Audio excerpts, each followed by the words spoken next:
Visualization is right at the heart of my own work too. I teach global health. And I know having the data is not enough. I have to show it in ways people both enjoy and understand.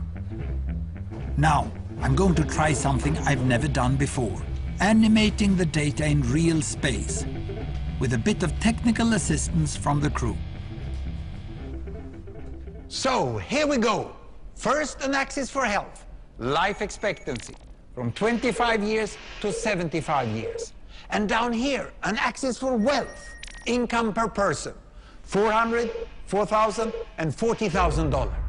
So down here is poor and sick, and up here is rich and healthy.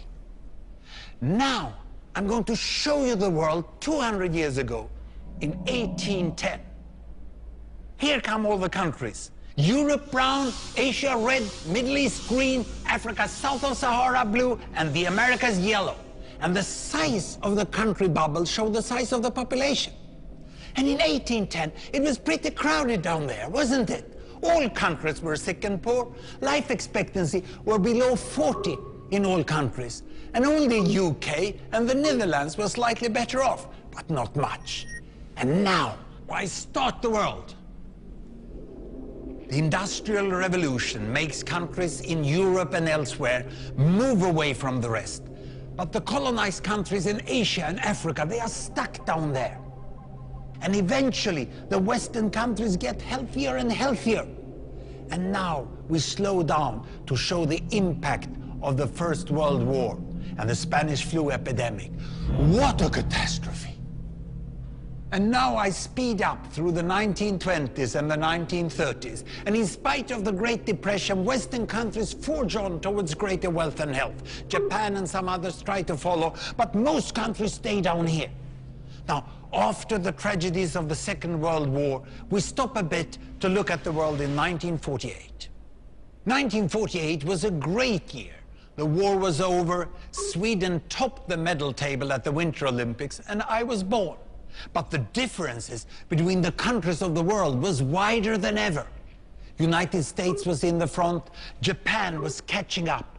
Brazil was way behind, Iran was getting a little richer from oil, but still had short lives. And the Asian giants, China, India, Pakistan, Bangladesh, and Indonesia, they were still poor and sick down here. But look what is about to happen. Here we go again. In my lifetime, former colonies gained independence, and then finally they started to get healthier and healthier and healthier. And in the 1970s, then countries in Asia and Latin America started to catch up with the Western countries. They became the emerging economies. Some in Africa follows. Some Africans were stuck in civil war and others hit by HIV. And now we can see the world today in the most up-to-date statistics. Most people today live in the middle, but there are huge differences at the same time between the best of countries and the worst of countries. And there are also huge inequalities within countries. These bubbles show country averages, but I can split them. Take China, I can split it into provinces. There goes Shanghai. It has the same wealth and health as Italy today. And there is the poor inland province Guizhou. It is like Pakistan. And if I split it further, the rural parts are like Ghana in Africa. And yet, despite the enormous disparities today, we have seen 200 years of remarkable progress. That huge historical gap between the West and the rest is now closing. We have become an entirely new converging world. And I see a clear trend into the future. With aid, trade, green technology and peace, it's fully possible that everyone can make it to the healthy, wealthy corner. Well, what you just seen in the last few minutes is a story of 200 countries shown over 200 years and beyond. It involved plotting of 120,000 numbers. Pretty neat, huh?